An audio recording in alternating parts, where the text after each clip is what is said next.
Well, President Biden has issued a sternly worded message to Israeli Prime Minister Benjamin Netanyahu. Do not, I repeat, do not attack in Rafah in southern Gaza. This is our red line. Well, Netanyahu has responded saying, well, we don't recognize red lines and we are not stopping.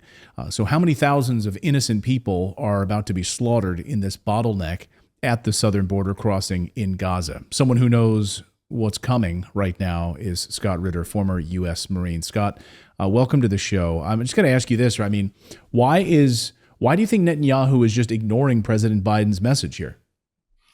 Well, one, he can get away with it. The United States, first of all, Netanyahu knows that there's no hard time constraint on the United States. I'll just give you evidence as to why. The president spoke about the U.S. Army engineers going in and building this mobile pier that was going to facilitate the much needed transfer of humanitarian assistance to the citizens of the Palestinians in Gaza. It'll take 30 days for that pier to become operational at best. So right off the bat, we know that Israel has a 30-day window to do whatever it wants because humanitarian goods aren't going to be coming in. The other thing is there's a scene out of Game of Thrones, season 3, where Joffrey, the king, is chastising the Peter Dinkley's character, Lord Tyrion. And he's, I am the king. I am the king. And the grandfather says, any man who has to say he is king is no king. Okay, if Biden has to say, there are red lines, then he's not the king. The United States should never have to publicly articulate anything like that. There should be no need for declaratory policy when it comes to Israel. Either we're king or Israel's king. And clearly right now, Israel is king. Israel is dictating the operations of the United States. We have all the levers. Literally, Israel holds no cards whatsoever, except the fact that they own the United States Congress and they own Joe Biden. They own America. But even ownership, I mean, all we have to do is nationalize, so to speak, meaning that Israeli ownership is nothing. Okay, so you bought an election. But an American politician just simply, Congress could terminate this today by passing Foreign Agent Registration Act laws that outlaw all the illegal lobbying that Israel's doing right now, buying American politicians. The president could simply say, all those C-17 aircraft that are delivering you all the ammunition you need to continue this conflict and any potential others will cease to stop flying in. Literally, why is this discussion happening? It shows how fundamentally weak and unprincipled the United States is on this issue. At the very heart of it, of course, is civilians. As I was speaking with journalist Vanessa Beeley a couple of weeks ago here about the concern in Rafah, the specific concern is about the children. Many of the tens of thousands of these children now have no parents. Their parents were killed in northern Gaza. So there's a lot of children here who have no parents. They're orphans by all accounts. And the largest child sex trafficking ring in the world is unfolding right before our eyes. But in the meantime, there will be bombs. There will be military strikes. These children, these women will be killed. What's your assessment of it from a military perspective? I mean, what we're hearing from Israel, of course, is they're all terrorists, right? That's who these people are. And if we unfold and we don't stop this red line, we're going after the terrorists, right? But they're not terrorists, the people that are there. In large part, they're women and children. What's that old saying? One man's terrorist is another man's freedom fighter. Let's just be honest about the civilians of Gaza right now. They're being used by all parties, including Hamas, to achieve political and military ends.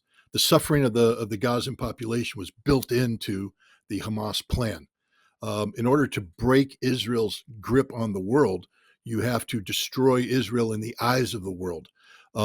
Meaning that you had to let Israel be Israel. You have to give them the opportunity to expose the reality of their genocidal behavior.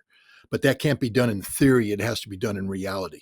And so tragically, the people of Gaza were put out there to be slaughtered by the Israelis. This has always been the plan of Hamas from day one. And the people of Gaza know this. So it's hard to call them civilians. I know they're civilians legally, and I know our heart bleeds for them.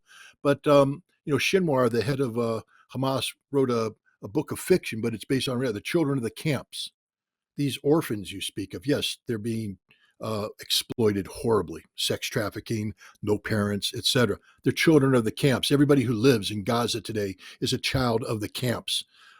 Let's be honest, if humanitarian goods flowed in today, it wouldn't change that outcome. They'll still be children of the camps, condemned to be born and to die in the camps. The only way you change this is to make the camps become the homeland, become Palestine. And so they aren't civilians. They're warriors. They're martyrs. They're people who are being sacrificed and are willing to be sacrificed for a greater cause. That doesn't legitimize anything that Israel's doing, but I just don't want to diminish what's being done here. These are not innocent victims. These are people. These are heroes, all except the children who aren't cognizant, except they're children of the camps, and they're taught from a very young age what it means to be a child of the camp, what it means to live in a refugee camp in perpetuity, a camp where your parents were born and your parents are going to die, where in many cases your grandparents were born and your grandparents are going to die. These are the third and fourth generation of people who have known only the camps. So I don't want to call them victims. I don't want to call them innocent civilians. These are warriors. They're warriors for a just cause. Their war isn't being waged with weapons. Their war is being waged with sacrifice. These people are sacrificing and being sacrificed for a greater purpose, which is an independent Palestinian state. And if somebody can show me how we get to a Palestinian state without this sacrifice, I'd like to see it. But we all know that it can't happen. That's why Hamas did what it did on October 7th. That's why Hamas deliberately provoked Israel and then lured them into Gaza, knowing full well what Israel's practices would be. Everybody knew from day one what Israel was going to do. Everybody knew it. The United States knew it. Israel knew it. The Palestinians knew it. The world knew it. None of this should take anybody by surprise because the Israelis are it's a genocidal nation. It's a genocidal ideology. And all Hamas did is allow the practitioners of genocide to do what they do best, commit genocide.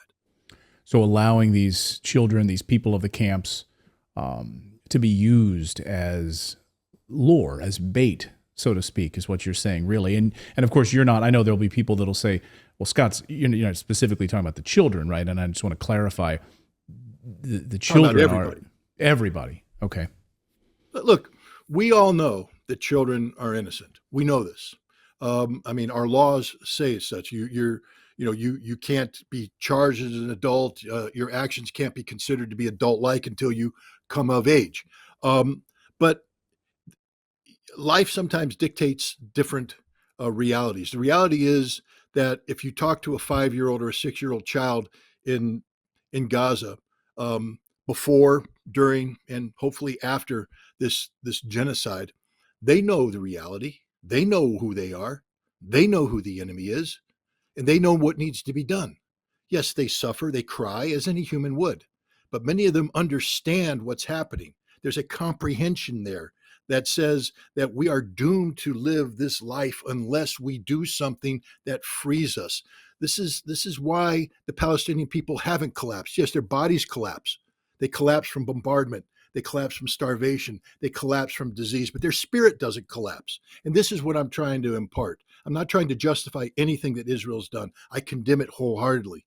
But what I am trying to say is that we cannot diminish the courage of the Palestinians of Gaza who understand what's happening, and many of them understand why it's happening, and most of them understand that this is the only way they're going to get a Palestinian state, is through their sacrifice. It's tragic that it came to this, but where was the world that's crying today for Palestinian rights on October 6th? Where were they on October 6th? Nowhere.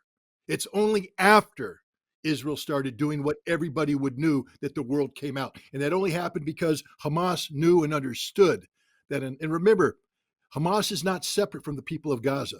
Hamas is derived from the people of Gaza. Hamas are children of the camp. The children of the camp who aren't Hamas are Hamas because they all believe in the same thing, to terminate the occupation that's created this horrific situation. And you can't terminate that occupation until Israel is defeated. And Israel cannot be defeated until the world turns against it. And that's what's happening today. Wow. I've never heard it put in those terms before, but it's unbelievable to think about. And of course, the world has been silent since 1948. You had New York Times reporters, you had New York Herald reporters, you had Chicago Sun reporters embedded, watching the massacres unfold in 1948, and they were silent about it. The world was silent about it and did nothing about it. So the interesting thing, Clayton, is today we talk about 30,000+ dead Palestinians. We talk about what's the number, 18,000 dead children now. And these are horrific numbers. They're only horrific in the minds of the world, though, because they're taking place in a compressed timeline.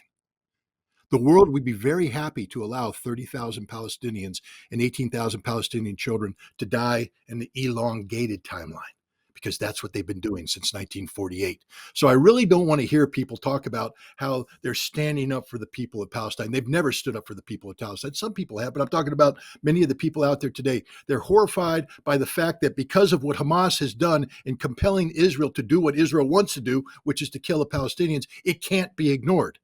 But if this was not done in a compressed fashion, if we let this happen over 5 years, 30,000 Palestinians would be killed by the Israeli occupiers. 18,000 Palestinian children would be killed, and the world wouldn't care because it wouldn't be put in front of our face the way it is done now. This is the reality of why it had to happen this way. It's the only way the world will wake up, because otherwise, no one cares about dead Palestinians. We never have. We never have. Yeah, you're absolutely right. Read the literature on it. Read the history of it. Read the cover-up of it. Read how the world turned away from it. Read how the reporters who were embedded here covering this story, no one paid attention to it. No one paid attention to it. Wow. Look, I'm as guilty as anybody, Clayton. I want to say that to everybody out there so they don't think that I'm some sort of holier than thou, person. I'm as guilty as everybody was in ignoring this. The only reason why I've come to where I'm at today is the number of deaths in such a compressed timeline made it so that I couldn't ignore it. And once I was compelled to look at it, to comprehend it, to absorb it, I've had an awakening. But that awakening would not have happened unless it had happened the way it did. Otherwise, I was as guilty as everybody else, as allowing myself to be distracted, as allowing myself to turn my eyes away because it was happening there, not here, and it was happening in a way that I could pretend it wasn't happening. You can't ignore what's happening in Gaza today. You can't ignore it. I'm right there with you, and I will say the exact same thing. I'm not sitting on some mountain somewhere. This is exactly the awakening that I think a lot of us have had. Yeah. Scott Ritter, great to see you. Thank you so much for these insights, and I hope people wake up in the same way that you have. Thank you, Scott. Thank you. I really hope you enjoyed watching this video. YouTube thinks that you'll actually like this next video right here. It's personalized based on your own viewing habits. So if you watch the video, please leave a comment. Let us know what you think about it, and we will see you next time, everyone.